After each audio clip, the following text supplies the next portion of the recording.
אנו מכריזים בזאת על הקמת רדיו BGU באוניברסיטת בן גוריון בנגב.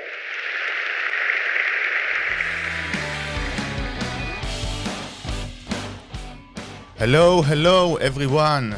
Good morning. So, my name is Hadar Ben Yoav. I'm a professor in biomedical engineering, and welcome back to the new season of Sharks in Biosensors. And here we have fantastic sharks.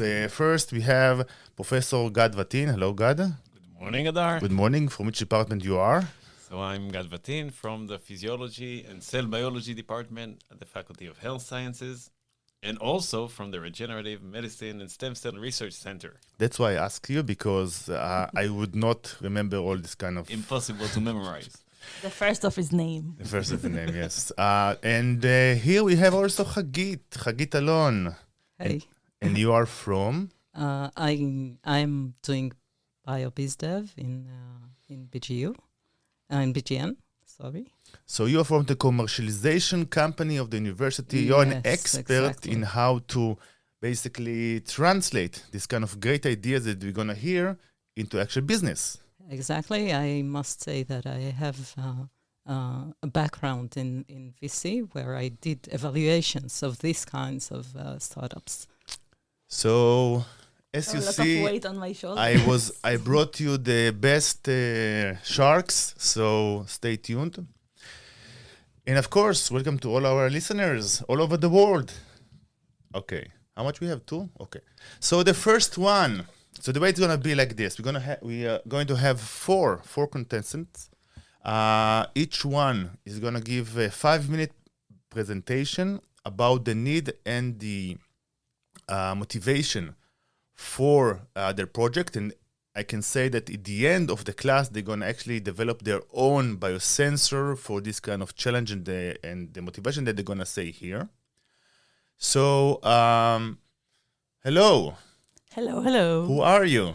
No, okay. Just say your name. Okay, so I will present myself. From which department you are? My name is Noah Kadosh. Hello.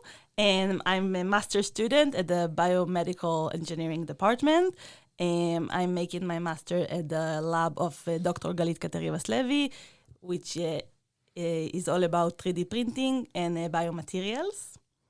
And where are you originally from? Where do you live? I'm from Be'er Sheva, I think, already 6 years here, so almost born and raised. Fantastic. Okay, so we're going to give you the 5 minutes, and go ahead. Okay, so I heard we're here doing Shark Tank, so this is what I prepared. So hello, sharks. My name is Noah Kadosh, and I'm the founder of Skinalize. Let me ask you, how often do people ignore suspicious mold because seeing a dermatologist is too expensive, inconvenient, or simply scary? What if I told you that a small patch could give you a big insight and maybe even save your life? Melanoma is the deadliest form of skin cancer, but also one of the most curable if caught early. In 2024 alone, over 331,000 people worldwide were diagnosed with melanoma, and nearly 57,000 died from it. In the US alone, more than 100,000 new cases are diagnosed each year, and 1 in 5 Americans will develop skin cancer in their lifetime. Current solutions rely on visual inspection by dermatologists or AI image analysis. But those methods are often inaccessible, subjective, or inconsistent. People at risk are told to monitor their skin regularly, but the truth is most don't. That's where Skinalize come in. A novel adjustive patch that detects biochemical changes associated with malignant lesions. It uses VOC sensitive layers and color changing indicators to give a clear visual alert right on your skin if suspicious molecular activity is detected. It's simple, it's painless, and it brings science-driven screening into the comfort of your own home. Our model is direct to consumer, with plans to partner with pharmaceuticals and dermatologic clinics, and the global skin cancer diagnostic market exceeds at $5 billion.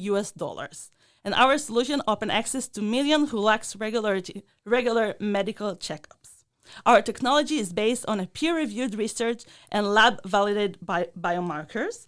Studies have shown that malignant melanoma license aimed specific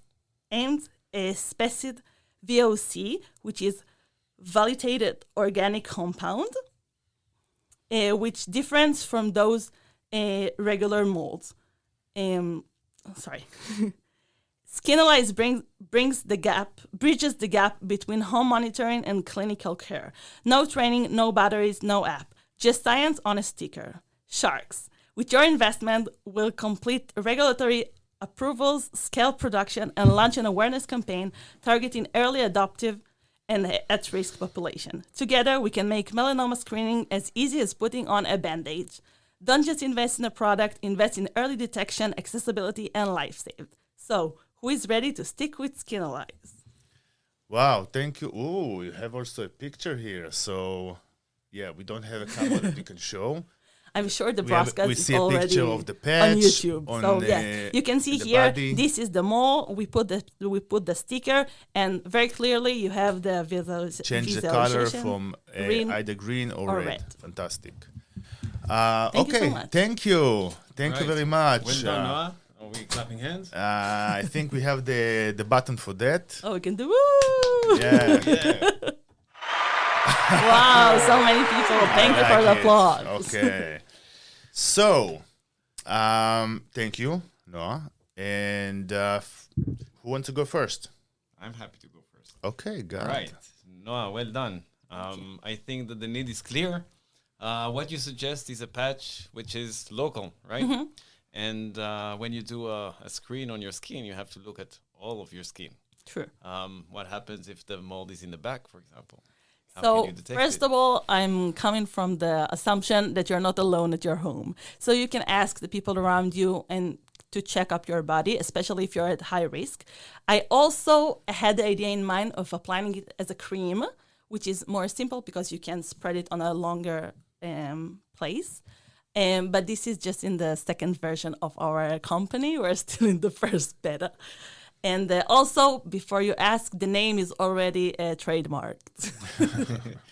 So just another one thing. So when you go to the dermatologist and you would find that you have something abnormal, you could take a sample and send it to biopsy. So maybe it's not for personal use, but for the dermatologist So itself. the idea I had in mind is to make it, yes, for private use. You can do it at home, but it's just for high-risk population and also for not the diagnostic, but first Screening.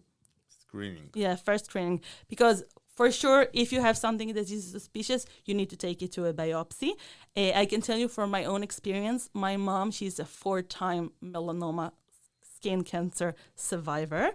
And this is a really big issue. She needs to do regular checkup every 3 months and tops. And I will be honest, she does it once every 6 or 7 months because it's expensive, it's far away.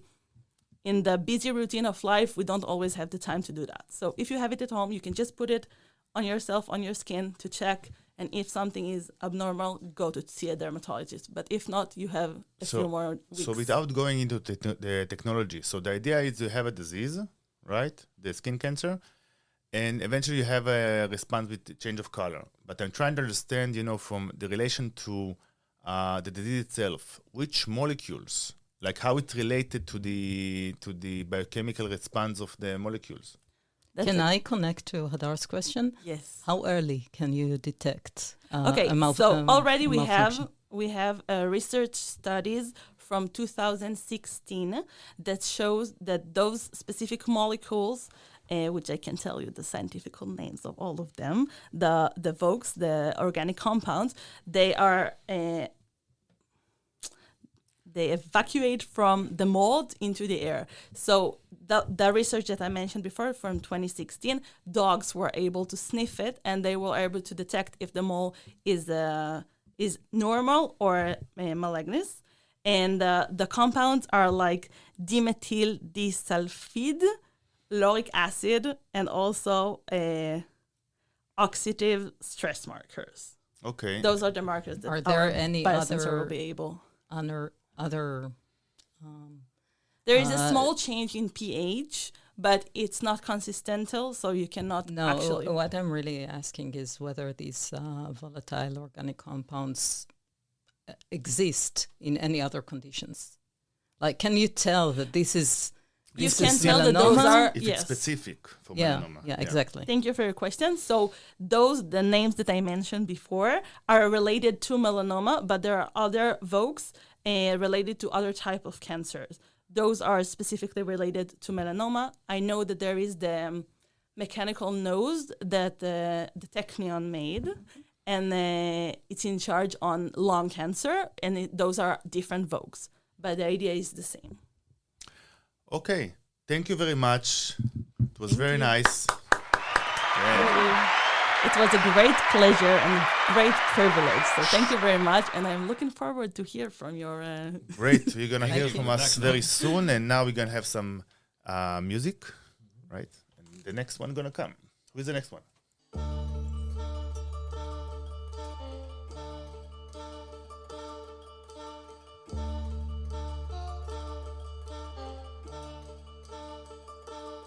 So we have Shiri. Hi, Hadar. Nice to be here. How are you? I am good. You're a not bit nervous. Nervous. Okay, think that's. it's I fine. was It's a afraid part of you it. were not nervous. No, a bit. I'm not used to talk on radio. I think it's actually my first time. So I don't think anyone has any experience with radio. maybe some of the people have. I don't know. Okay, so let's hear. What do you have for us? Oh, yeah, for sure. So first of all, hi, everyone. Nice to be here. My name is Elisheva Shiri-Dektor. I'm a master student at the Biomedical Lab, a robotic lab here in BGU, under Professor Ilana Liski. And yeah, as part of our course, I'm aiming to develop a paper-based a coloratic metric biosensor for detecting levomisol. Yeah, levomisol. Do you know what it is? No, I know. I didn't know it before. I know what it is. Yeah, you know? Well, because you read my paper. So levomisol was originally actually developed as anti-parasite drugs to help with the human body, but due to some severe adverse effects, it's actually banned today. So it has its influence in extremely low number of white blood cells, and it's influenced the blood vessels and reduce blood flow, and it actually even cause brain conditions that damage the white matter. Yeah, shocking. It was supposed to help us, and it's actually harm us. But ironically, limasol that it's withdrawn in US, it's one of the most common mixed into illegal cocaine. So it's meant that actually young people try it and use it on their cases. And it's particularly high in US, and it's have low cost and very simulate effect. So people used to mix it together. And by 2010, it's already been 2 of the third samples of all the cocaines that were sampled had levomisol inside. Yeah, shocking. And it was like increase of 30% from a few years before it. So we can even imagine what's happening today. So why it's not addicted by itself, the mixture with the cocaine that it's considering as addicted today is causing a even more harmful mixture and health risk inside of it. So by 2021, the WHO reported a list of almost 2,000 cases of hard risk cases by levomisol with 90 deaths. Out of it, 55 cases were considering of mixing with cocaine. So the cocaine and levomisol mixture caused the death itself. But levomisol actually have a very half lifetime, around 5 hours. So maybe the statistic, it's even higher. It's just really complex to understand it in after death manipulation. So levomisol actually looks very similar to cocaine, so it's very hard for users to detect it. And standard drug tests fail to detect it as well. when the percent are around 1-to-1 ratio. That this is actually the exactly point when we want to detect it, right? When it's even more urgent. So I'm actually propose to try to develop a simple, affordable field development solution that it's paper-based, similar to COVID-19 test that we all use back at home, something similar to purity of cocaine itself with the levomisol detection. And that's it. I actually think that if we will find the right antigen to find what can be mixed together, it could be a really good solution to a case that can be fatal and maybe help youngers to help themselves in the end. Thank you very much. Very nice. Sure. I think that's okay. We don't have Buzi here. So let's do it in real. We'll do that in real life. Thank you. Okay. So a question, yes. Yeah, I have a bunch of them. Okay. First of all, thank you for teaching me something that I didn't know before. How do you imagine the product? Like, what do you think? Who will be your users? How do you distribute it? And how do, in the end, what you say? Okay, imagine COVID-19 diagnostic kit. Would you also just like pick your nose? What will be the sample? Like what do you sample in the end? What biological sample? Great question. Actually, I imagine that the sample itself will be the mixture of the white powder that you get in front. Like I don't want people to try it and then test them with very little drugs like this. I see. So it's not a biological. It's not a biosensor then. I do think that biosensor, it's defined by the analyte that we can measure from it. So the analyte will be base biosensor. So it is a biosensor, it's just not taking biofluids or biomeasures, but it's based the same idea. So I just want to say that in the course, we define a biosensor that it doesn't have to be a biological fluid. It could also have biological component and also detecting some kind of biological molecules. So it doesn't have to be exactly like that. Yeah, thank you. And I do think it's more for youngest people that are still start to use drugs and maybe to try even to use this kit as a teach kit, right? To make people try to understand what there is inside the drugs that they are taking, right? The worst drugs in US completely failed. And maybe because the measures and the movement that we try wasn't the right ones. And maybe if they will have a personal kit that they can use by themselves and see, this is very bad for me because, okay, there is cocaine that considering as cool, but there is other addicted or other influence stuff like levomisol that can really harm my body. Maybe they will choose by themselves to not use it. So, if I may ask, cocaine is highly addictive, right? Do you think that someone who's addicted to cocaine would like to know if it's not great material, or because it's already known that cocaine is bad for you as well, right? I think people don't really understand how harmful the substitutes could be. And actually, yes, cocaine is considering as bad for our body, but levomisol considering as even worse. And it can even more harm. And maybe if we will go with our imagination, we can add to this kit visualization or some small tips or understanding what they are taking into their body. I do think that people considering inside the drug culture, people do speak about purity of their drugs. They do care about it. So if they will see that what they are consuming, it's impure, it can change some stuff inside. Thank you. So how it's currently being measured, this material? What are the gold standards and also methods to detect it? And also, what are the challenges? So it's a great question, and you. I'm still actually searching about it because the main challenge is how to detect the levamisole, and this is still an open question for me.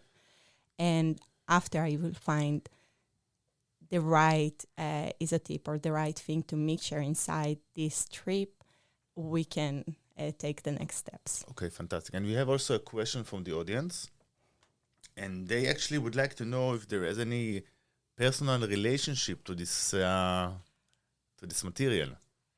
Like, do you have any not experience in terms? You're but why being did recorded, so be careful. no. Just did you? What was the reason for What choosing was the that? reason? Yeah. So I do is a part of, I love parties. I have friends that take drugs. It's not necessarily me, but I do see the side effects around me, even addictions. And it's something that it's on my mind. And when we started to think, okay, what we can do, so the idea of the purity actually came to my mind. I say, yeah, I think that actually if people will know that the substitute that they take, it's unpure, maybe they will take less. So this was the main reason that I started with this. Or more, by the way, right? Yeah.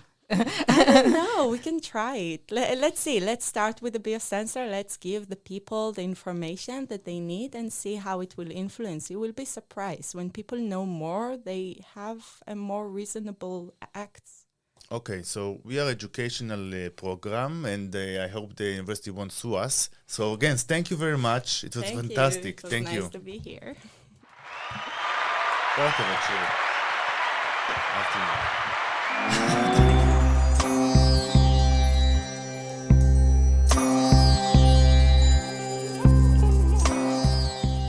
Welcome back. I hope you had a very calm environment and music to ease up the stress. So we have Asya. Hello. Hello. Hi, Can you Asya. tell a bit about yourself, who you are, and what do you do? My name is Asya Najjar, and I'm a master's degree student in the biomedical engineering department at the university. Which lab? I don't specifically have a lab. I'm just under the direction of Professor Oded Farago. Yeah. So she's a master student for Det Farago, which is doing more theoretical. And simulations. Simulations, Simulations. Yeah. Okay, go ahead. Okay. So I thought about presenting the concept of a solution that I thought about for the problem of sepsis, and how that would bring about the critical answers to the bedside when time is of the essence. So sepsis is what happens when the immune system overreacts to an infection being detected.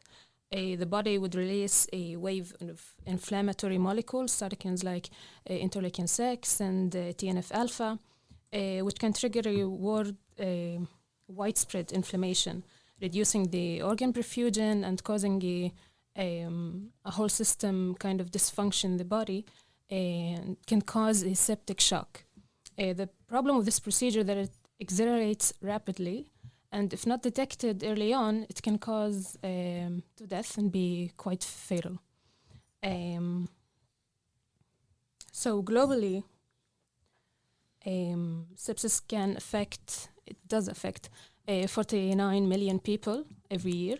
It causes also the deaths of 11 million people. That's 1 in every 5 people. In a lot of countries, it exceeds the rates of deaths caused by lung, colon, and heart cancer. So it's quite a very dominant and deadly condition worldwide. That's according to the World Health Organization, just from a report last year. So any delays in diagnosis is such a major key in causing a death or a survival kind of state. And even people who survive a septic shock or a severe sepsis condition, they are left with severe effects on the body and the mental health, and it's everlasting. So there is a affirmation of this need for us to have better tools to recognize and be able to detect a sepsis in early and a faster manner. There are three key biomarkers that are used to identify sepsis. There's an interleukin 6, which I mentioned. It rises rapidly and early on in inflammation. There is CRP. It's an acute phase protein, which exceeds the normal state and the normal levels when it's severe sepsis. There's PCT, which also rises quickly and is specific to bacterial infections. The issue here is that these three biomarkers, they often appear together in sepsis, which makes any kind of test that is based only on one or two of these markers not sufficient to identify sepsis, and especially in the early on stages.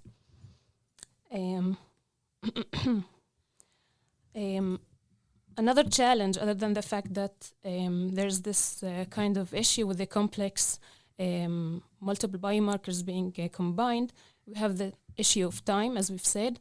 Traditional methods that lean on blood culture take up to 3 days for us to get the lab results. What I suggest is to have a test or a biosensor that can give us and deliver results in less than 30 minutes. Since the golden hour, as they say, for the treatment of sepsis is the first hour to 3 after the first symptom is recognized. Another issue is the very vague symptoms. They overlap with other conditions like trauma or any other infections and stuff, which makes any medical judgment early on very difficult. Another issue is the fact that the new state-of-art tech has very expensive or a very kind of extensive pre-processing for the samples. It doesn't work in whole blood, and it mostly relies on just one or two of the biomarkers. So I think it's quite non-sufficient. So what I propose is a biosensor. I'm not going to elaborate much. Is a biosensor that combines a BDD electrode, which is highly conductive, but mostly it is a natural resistant to fouling, a problem which can happen when we're not pre-processing whole blood samples, and the multiplexed kind of mixed antibody layer, which would target and allow us to detect multiple biomarkers for sepsis at once and on the same surface. This would allow us to have more specific and accurate detection, and a nanomaterial enhancement, which I think would help with improving the signal and the sensitivity to low levels of sepsis biomarkers, which is the case in the early stages, as I've stated.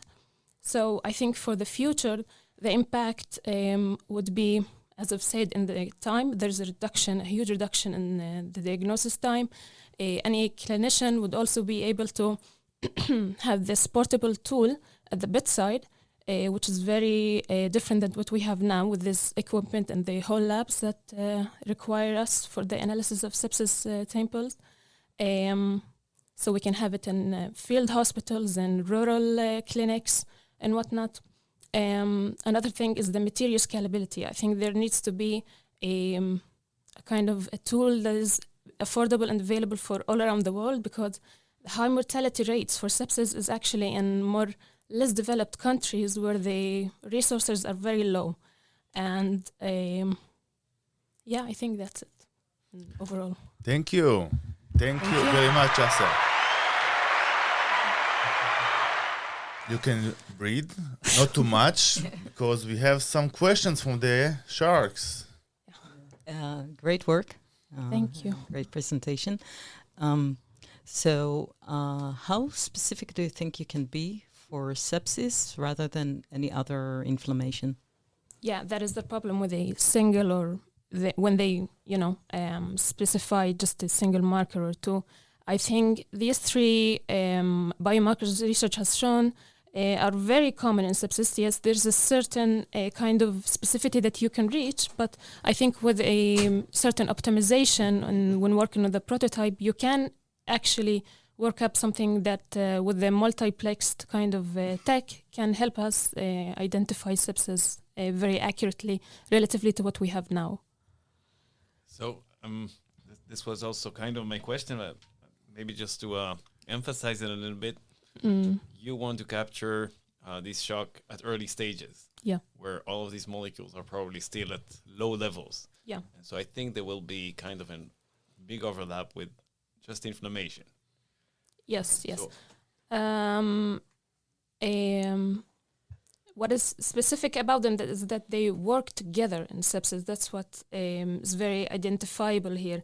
PCT, yes, it can rise in bacterial infection, as we've said, but together with the interleukin 6, they are very indicative of sepsis. And with the low levels at the early stages, that's why I suggest using nanomaterials like gold or graphene oxide nanoparticles. They are known to be very amplifying signals. Also, the BDD, the boron-doped diamond, is known to have a wide potential window. So even though you have multiple biomarkers, even if you wanted to go over 3 biomarkers, there's also this possibility. It gives us this freedom of range to, have the potential to measure different voltages for different electrochemical reactions of these biomarkers. Thank you, Asya. I have a question about current technologies. How will you currently detect those markers? With the integration, I thought about No, but how currently people are doing that? how currently they are. Recently, I've read about 2, something that caught my eye, but they're still not peer-reviewed enough and not implemented. So in the hospital, they don't really do that? No. They don't measure those molecules? No. They try to do that with the blood culture, but that's a problem. They take a lot of time. The thought is to have this something that with a drop of blood in a little time, even if optimized up to 10 minutes, there's some work on that, can give us faster results. Okay, fantastic. I would say that the cytokines you can detect with the cytokine kit, it doesn't take 30 minutes. It takes more time. People doing it in the hospital? Yeah, you can do it in the hospital. Yeah. You can do it in an ELISA kit or... Question but it takes much more than 30 question minutes. is It would being take a day. done at the hospital. Yeah. Okay, so we have one question from the audience, which basically they ask if you think there are going to be any interferences or kind of cross interactions between the markers. Yeah, that's one of the things that I think would be challenging. But with smart chemistry, it is doable to kind of optimize how these things would go. But it is something that I thought about, having mixed antibodies and detecting multiple things. There is interference to be expected. But I think, yes, with enough chemistry and research, there is a way to have it. Maybe having different compartments on the biosensor for, sectioning it, or having something. I read something about a technique called spatial spacing, maybe something in that space, but not definitive. Okay, we're not there yet. But excellent. Thank you very much. Thank you, you. Asya. Thank you for listening.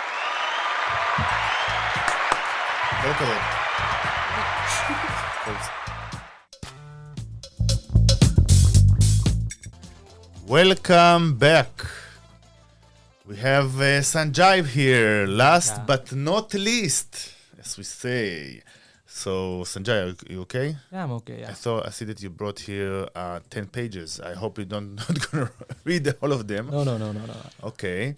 So, go ahead. Yeah, so Who you first, are. Who are you? Yeah. I'm Sanjay from Tamil Nadu, southern part of India. It's a very tip. It's bit near to Sri Lanka.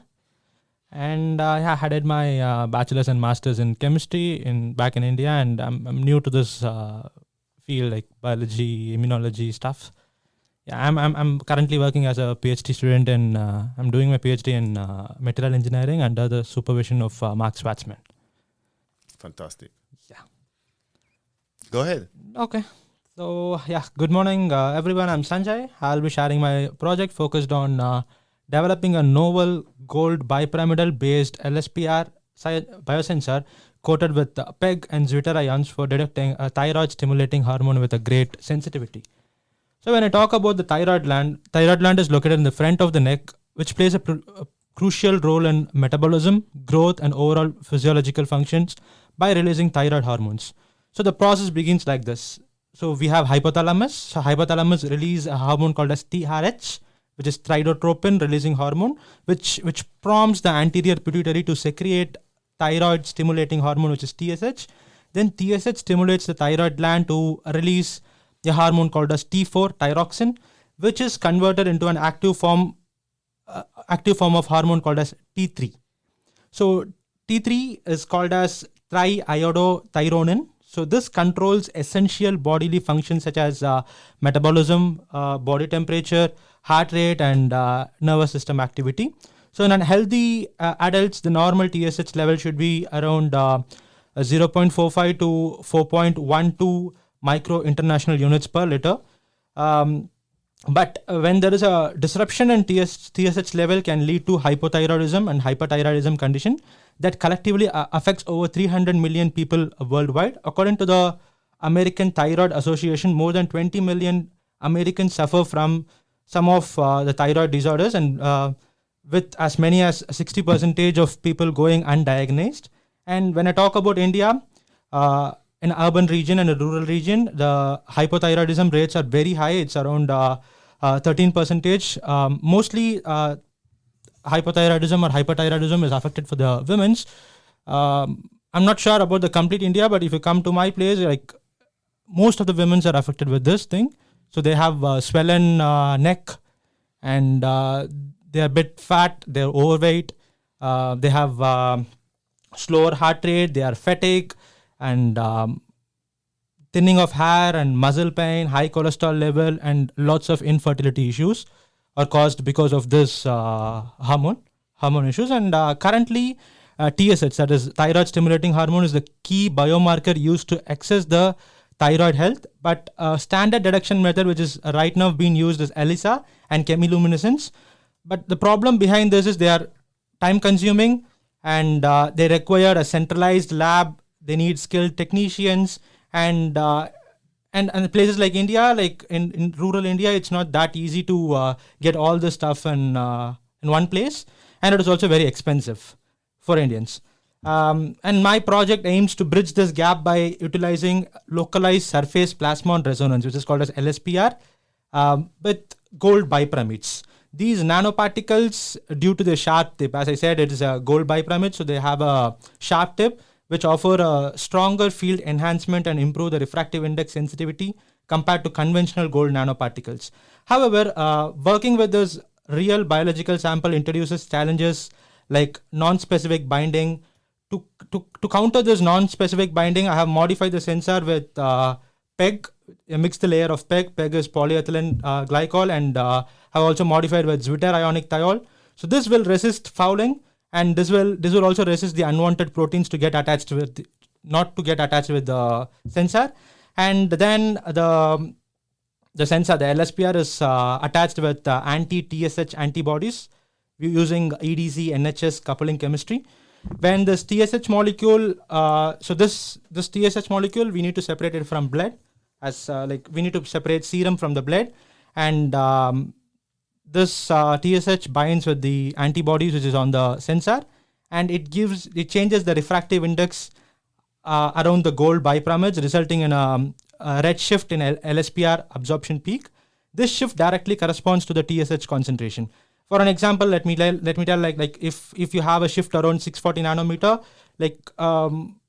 so it tells like you have zero amount of TSH in the sample, and if the absorption peak increases, like it goes around 658 nanometer or 670 nanometer, that tells that like around 5 to 10 micro international units per ml of TSH is recorded in the sensor, and this shift can be read by a portable optical reader.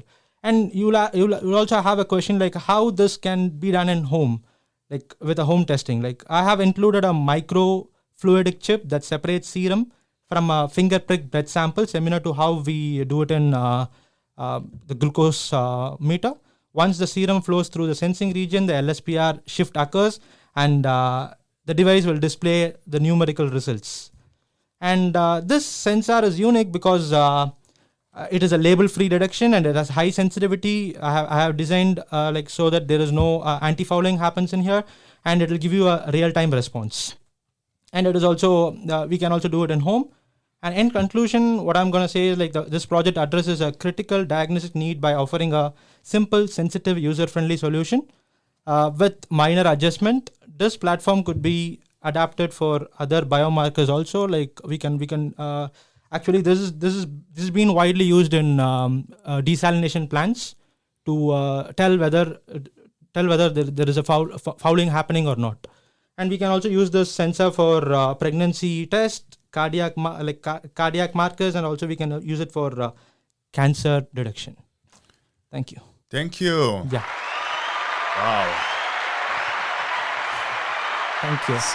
So we're going to focus more on the need and not the solution that you described. Yeah. So I have a question about the TSH. Maybe I missed it. What are the physiological levels that are relevant? Physiological level? Yeah, what are the levels it's in the blood, right? Yeah, it's in the blood. So what are the levels? The normal level will be around 0.45 to 4.12 micro international units per ml. Okay, and you basically looking for any diversion from these levels, like higher or lower? Yeah. So it's like if your TSH is high, your body tells the thyroid gland to secrete more of T4. Yeah. So if your TSH level is less, your body tells that please reduce the secretion of T4. It's already high. It should be at nominal so that the T4 will also be nominal. Okay, fantastic. Yeah. Yes. All right, so I don't know if you know it, but I'm actually an expert in thyroid hormone. So, okay. You heard it. Okay. Just a question about what's going back. The shop. In this village, I wanted to ask first that this is not part of the issue, but what is the water source there? Where is the water coming from? No, we use the water which is groundwater, which is then filtered by RO plants. Then we drink it. So, I don't know if you know what cretinism is, but cretinism is like lack of iodine in the diet. Yeah. It usually happens in mountains where the water source is like you described. It doesn't happen when the water source is the sea, because you have a lot of iodine in the sea. So the solution for this is really easy. It's just to add iodine to the diet. What you're saying is right, but we from South India, we eat lots of spices, we eat lots of salty food, and we have oceans nearby. My grandmother is affected with this, my mother affected with this, and my girlfriend is affected with this, and also in future my kid will be affected with this thing. So we eat lots of... So it's a genetic cause, not an environmental cause. Yeah. Okay. Next question. You know that TSH is really easy to test, right? You know that if you go and take a blood samples, you'll have not only TSH, but also T3 and T4 levels, which are as important. You need to correlate both, right?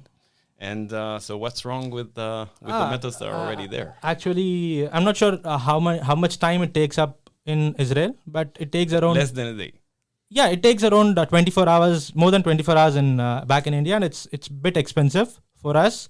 So this thing will take around 15 minutes to tell you like what is the amount of TSH, so you can know and you can go for the doctor to tell him like whether... So one last one. I'm sorry, I'm just enthusiastic about this, but you mentioned that it would be like the glucose detector, and when you have diabetes, you need to monitor glucose levels by the hour, right? Because it changes a lot. Yeah. On the other hand, TSH level doesn't change that much. It's not that much. It's not like you need to test several times a day.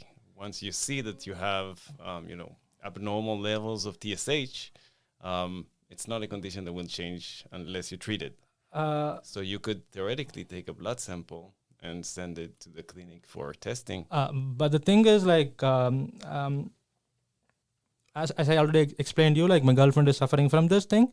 So when she eats cruciferous vegetables like cauliflower, broccoli, she has this feeling like whether my thyroid levels are abnormal or she feels something in her body.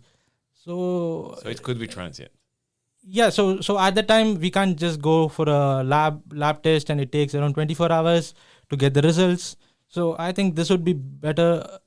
We can just prick and take the blood, and within 15 minutes we can get the results, so that she can be like, okay, like I'm good. So that's what, yeah.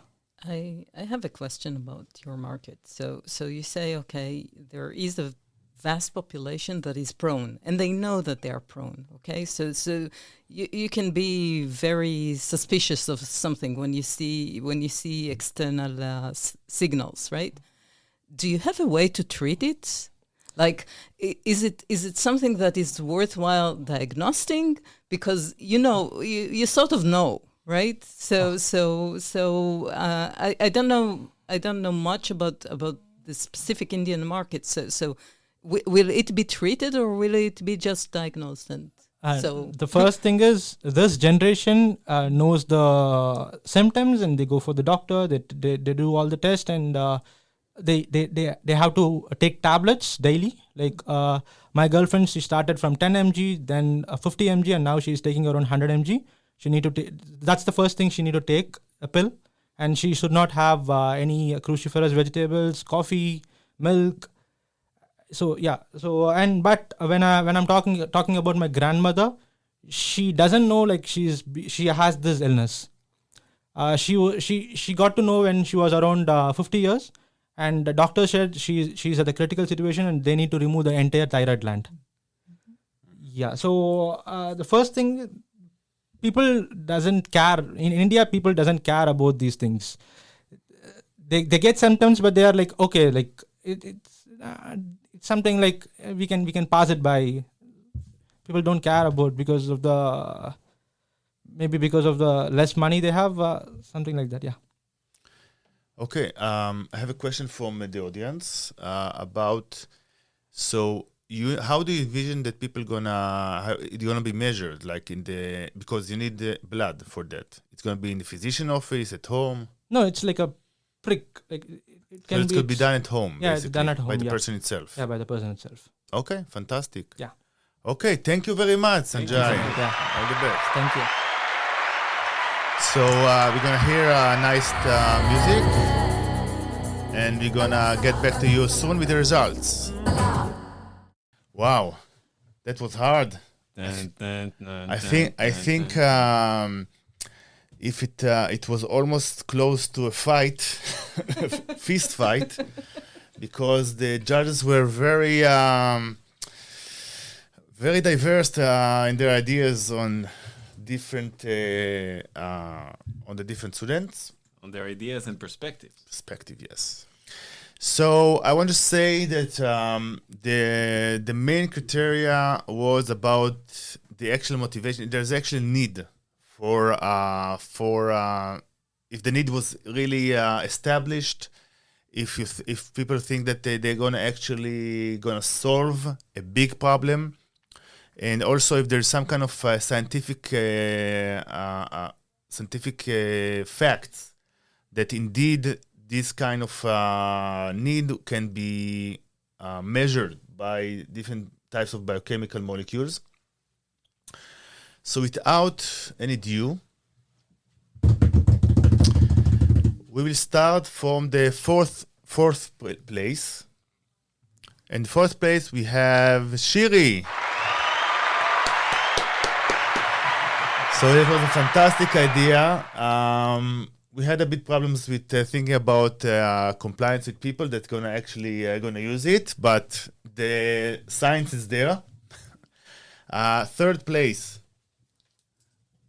is Sanjay. Fantastic. We really like the idea. We think we're gonna improve the ability to diagnose the disease. The main challenge here that we thought about, okay, so how many times gonna do that? Only one time, and eventually it's kind of a way to actually treat the disease. Okay, the first two. Second place. Okay, let's do it like this. No, the first place. So please, Asya and Noah, come to here. Okay, no, stay there. No, it's okay. Too late. Yeah, we have some excited students.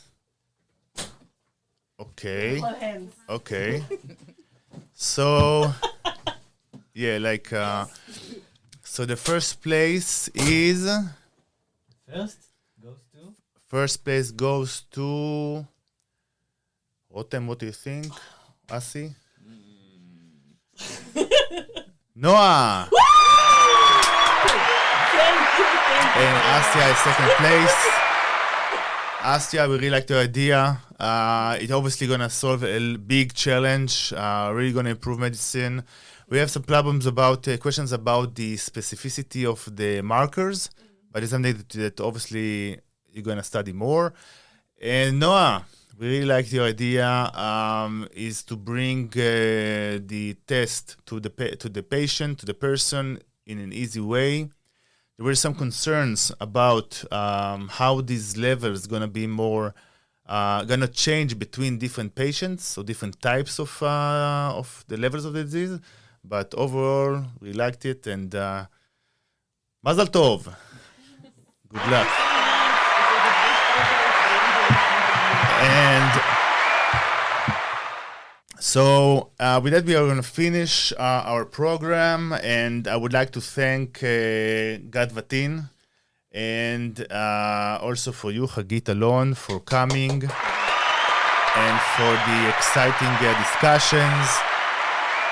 Also, thank you to Buzi Raviv, she's the head of the Radio BGU and doing all this kind of amazing stuff all the time. It was a pleasure, as always. And thank you all for all the listeners. We see some listeners. We have 2 listeners in the US, I see, and 1 in China and India.